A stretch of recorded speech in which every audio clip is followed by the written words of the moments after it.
Olá, meus amigos queridos da Casa do Caminho, mais uma vez reunidos aqui nesse nosso encontro, onde temos a possibilidade de estudar o Evangelho segundo o Espiritismo, que é esse guia, essa bússola para a nossa conduta tão importante no nosso caminhar. E nós agradecemos muito essa espiritualidade tão querida, tão amiga, ao nosso querido Dr. Herma, mentor dessa casa, aos nossos mentores em particular, de cada um de nós que tomaram para si a fiança de nos cuidar, de nos orientar durante toda a caminhada, e também aos mentores dos nossos lares, das nossas famílias. Somos todos muito cuidados, muito orientados. Então, que possamos fazer jus de tanto cuidado que nos é ofertado, tanto amor e tantas possibilidades que assim são colocadas em nossas mãos. Então, com esse agradecimento, que possamos levar todos os nossos pensamentos ao Jesus, nosso Mestre, ao nosso Pai Celestial, aquele que nos criou e que nos conduz por essa vereda, que tenhamos nesse estudo de hoje a possibilidade de nos melhorarmos a cada vez mais. Graças a Deus. Então, muito felizes já por podermos estar aqui mais uma vez reunidos. Nós hoje vamos continuar o nosso estudo. E o nosso estudo do Evangelho hoje é o capítulo 7, que vai do item 1 até o item 10. E esse capítulo 7 é o Bem-aventurados os pobres de espírito. E do item 1 até o item 10, a gente vai passar pelas partes. O que se deve entender por pobres de espírito, aquele que se eleva será rebaixado, perdão. Mistérios ocultos aos doutos e aos prudentes. Então, são os 3 itens desse capítulo que antecedem as instruções dos espíritos que vão ficar para o próximo estudo. E ele é bem interessante porque esse capítulo ele é muito controverso. Controverso no sentido do entendimento.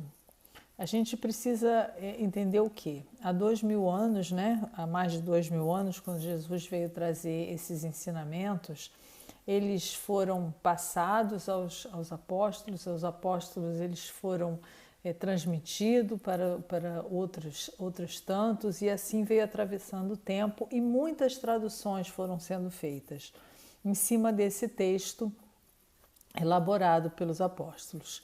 Então, nós temos aqui uma primeira passagem que é de Mateus, aonde diz: bem-aventurados os pobres de espírito, pois que deles é o reino dos céus.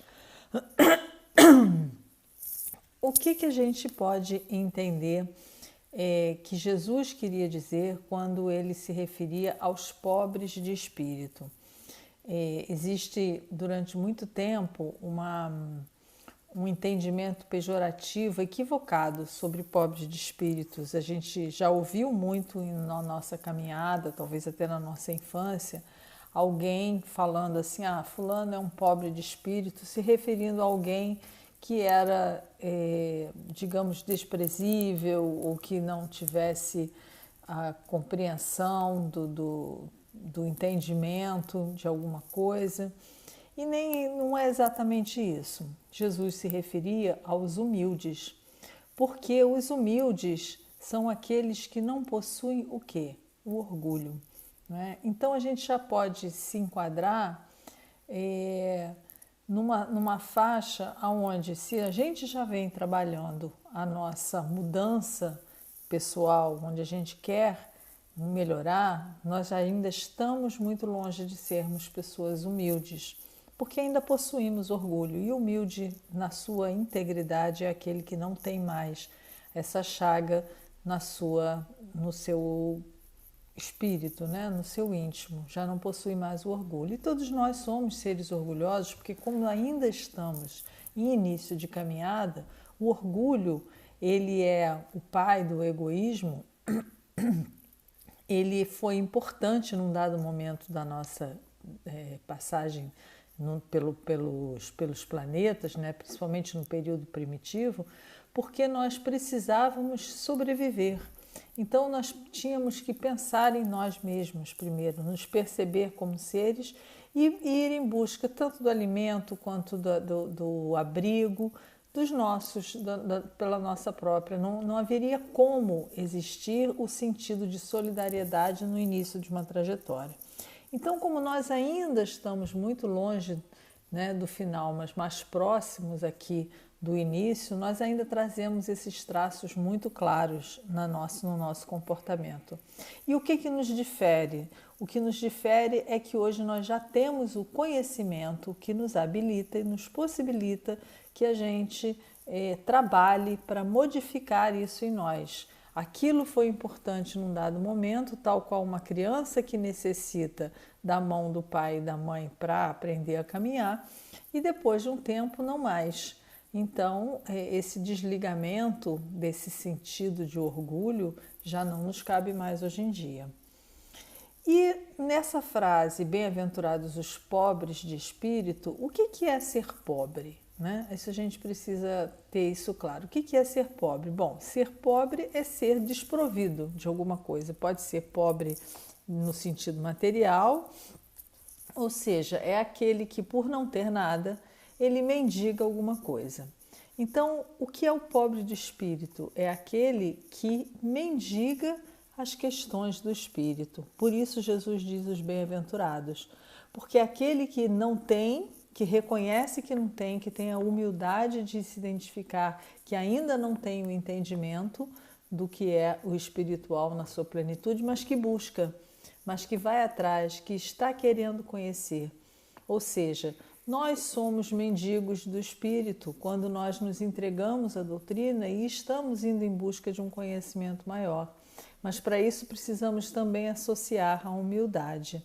Mas o que nós normalmente mendigamos? Seres do mundo que somos e precisamos ser, mas apesar do entendimento que já temos, o que nós, se a gente for observar o nosso dia a dia, o nosso planeta, a nossa sociedade, o que a nossa sociedade mendiga? Em primeiro lugar, o dinheiro. Somos escravos mendicantes do dinheiro. Sempre procuramos a saúde do corpo, mas a saúde do corpo físico. É aquela que a gente quer ter o corpo saudável e pouco nos preocupamos com a saúde espiritual. Né? Nós procuramos ter uma família feliz, uma família, né, bem estruturada, mas nós não nos preocupamos em educar os nossos filhos pelo Espírito, para que eles possam formar famílias felizes. Né?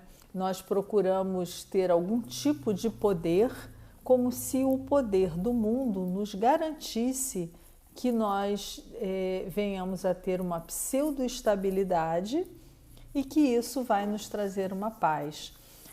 Nós temos por hábito em dizer assim, tudo que eu quero é ter paz. O que é ter paz? Né? Nos momentos, naquele momento em que a gente se torna mendigos do mundo, né, porque é o que nós somos, o que a nossa sociedade que nós construímos está aí para nos mostrar, né, nós concentramos toda a nossa atenção, todo o nosso olhar para nós próprios, porque essa busca ela é pessoal. Então, quando eu vou em busca do dinheiro, do sucesso, da fama, da estabilidade, eu estou indo em busca do que é meu e eu deixo de olhar para fora. Com isso, a gente percebe dois grandes grupos se formando. Aqueles que não admitem a existência de Deus, né? Não conseguem porque são tão fechados na sua própria crença, na sua própria orgulho e na sua capacidade de achar que é capaz de controlar tudo, e até aquele outro grupo dos que admitem que existe Deus, mas que ao mesmo tempo Deus é como se Deus estivesse lá, né, em algum lugar, no céu, como muitas vezes a gente durante séculos tratou. Deus é alguma coisa que está fora, que está longe, e tenta dominar todas as situações do mundo através das nossas próprias vontades, sem nos submeter aos desígnios divinos. Então, quando Jesus quis dizer assim, bem-aventurados os pobres de espírito, porque deles é o reino dos céus, né? Ninguém mais vai entrar no reino dos céus, a não ser os pobres de espírito. O que ele quis dizer com isso?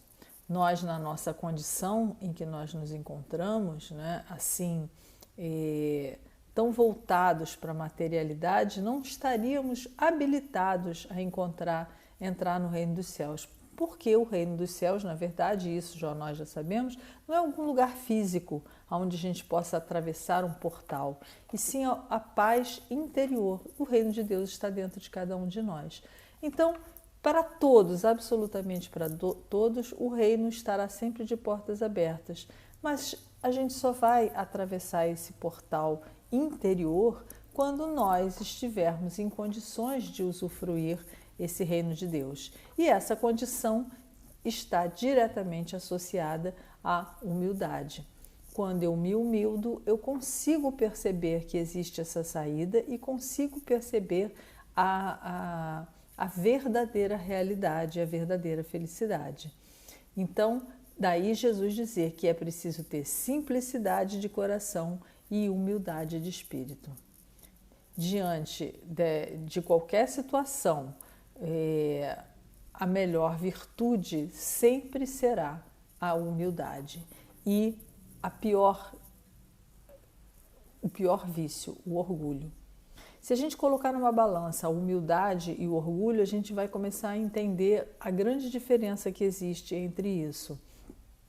O humilde é submisso a Deus, submisso no sentido de não de abaixar a cabeça e nada entender, é aceitar, compreender que existe essa força maior, que nada é maior do que o Pai e que Ele está aqui, sim, para que a gente possa avançar e melhorar. Então, entender que tudo, absolutamente tudo, é entre você e Deus.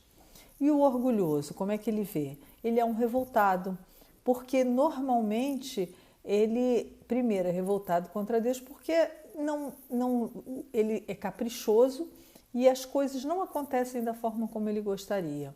E se ele, num determinado espaço de tempo, as coisas começam a acontecer da forma como ele imagina, ele não atribui isso a Deus, ele atribui isso ao seu próprio mérito.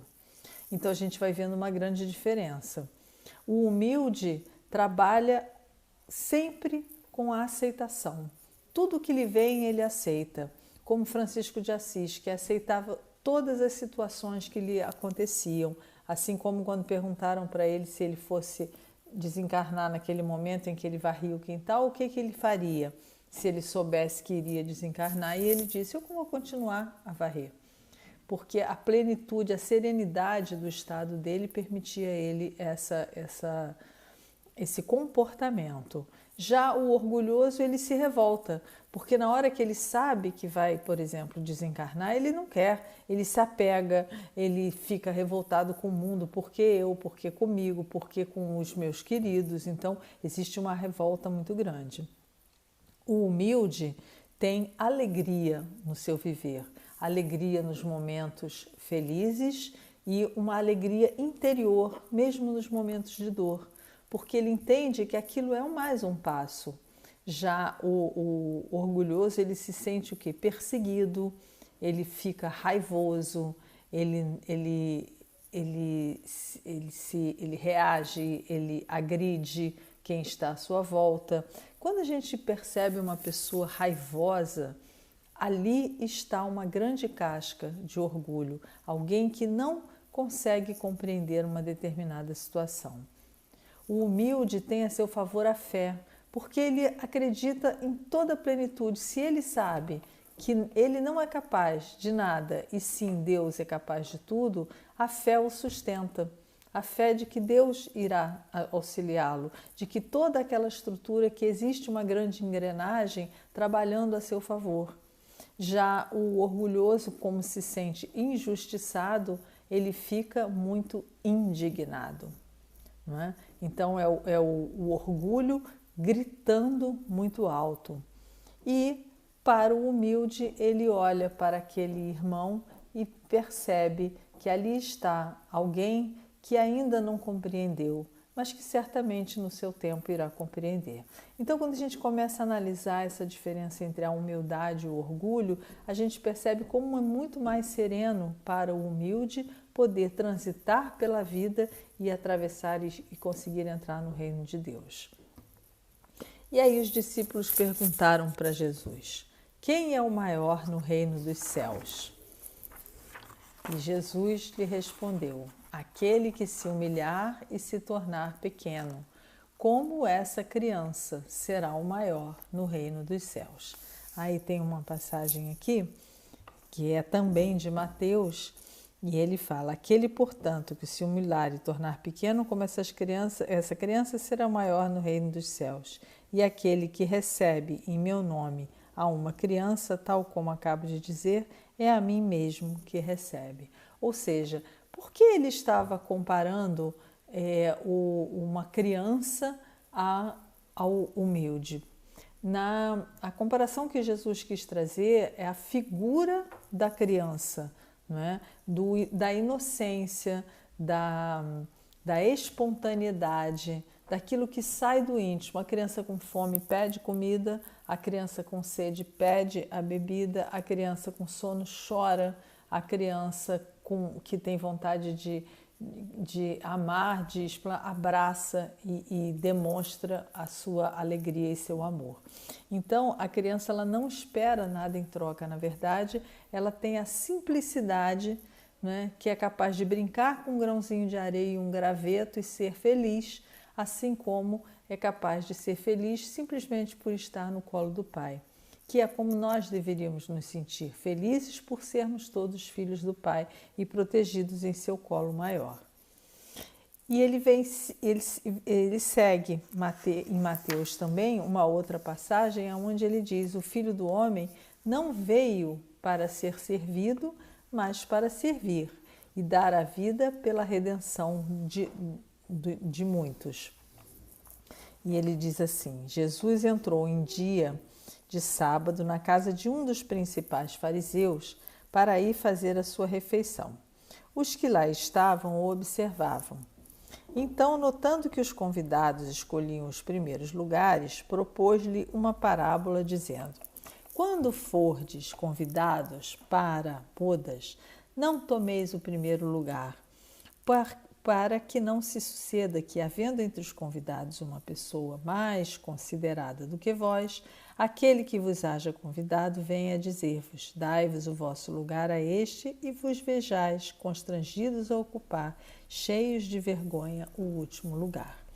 Quando fordes convidados, ide e colocai-vos no último lugar, a fim de que, quando aquele que vos convidou chegar, vos diga: meu amigo, venha mais para cima. Isso então será para vós um motivo de glória diante de todos os que estiverem convosco à mesa, porquanto todo aquele que se eleva será rebaixado e todo aquele que se abaixa será elevado. Quando ele fala de bodas, né, de uma festa, de um casamento, o que é a vida senão uma grande boda para nós? Nós chegamos até aqui e temos a possibilidade de ocupar inúmeros lugares. Que nós sejamos humildes e ocupemos o nosso lugar, né, na retaguarda. Sejamos humildes, sirvamos, porque todos esses ensinamentos de Jesus, aquele onde ele fala da criança, onde ele fala do pobre de espírito, onde ele fala das bodas, do servir, do não servir, todas essas máximas, todos esses ensinamentos, eles vêm nos ensinar a humildade, eles nos remetem à humildade. Eles vêm nos lembrar que título, nobreza, fortuna, poder, cargo, nada disso vale no reino dos céus. E nós podemos perceber isso se nós olharmos os inúmeros exemplos que o Evangelho nos traz. De Francisco de Assis, que era nobre, e desencarnou pobre.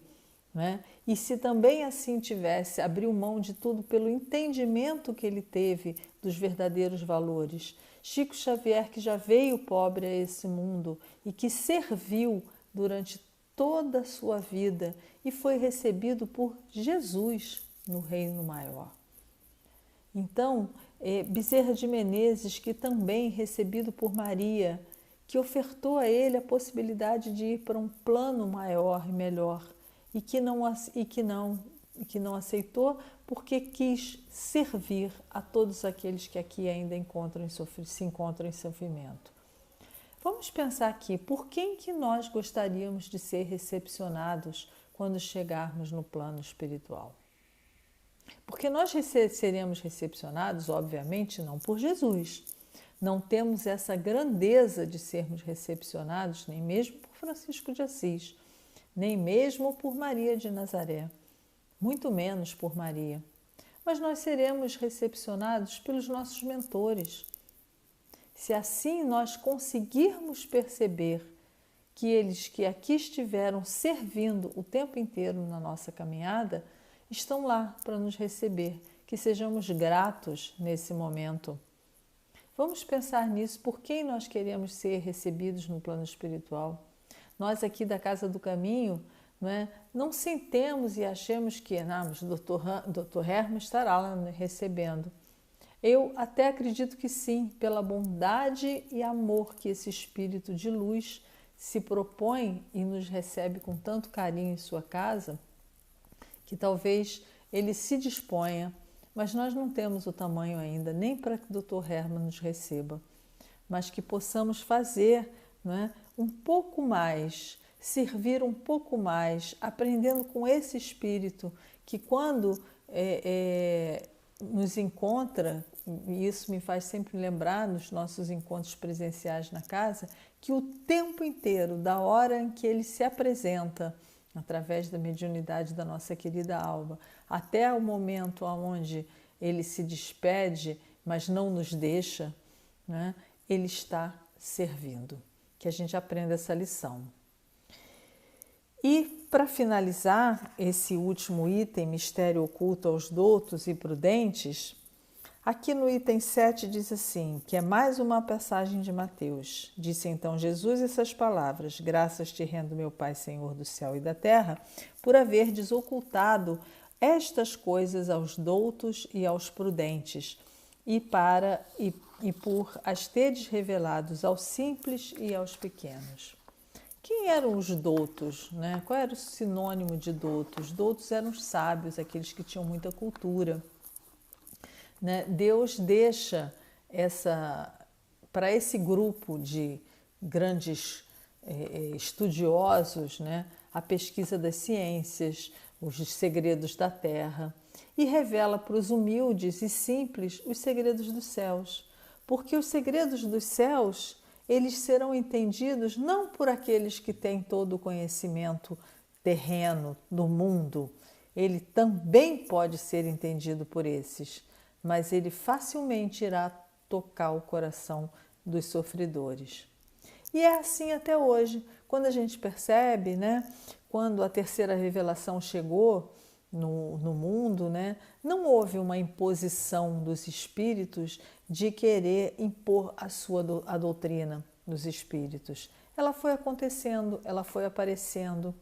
E o que nós vamos vendo? A mediunidade que sempre existiu se apresentando em diversos povos e em diversas condições sociais. Com isso foi surgindo, as explicações foram acontecendo, Hoje nós temos a nossa doutrina que nos auxilia, E nós vamos percebendo que muitas das vezes é pela dor que nós somos conduzidos ao entendimento.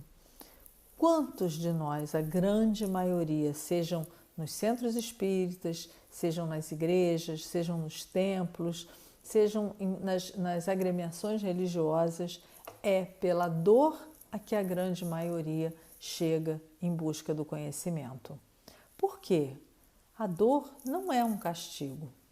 Não, a dor não é um castigo. Pelo contrário, ela nos abre para o divino, para que a gente possa ter acesso. Quando a gente é ferido, é como se esta ferida nos abrisse, tirasse essa casca do orgulho e nos conectasse com o alto, porque nós começamos a chamar Senhor, Senhor.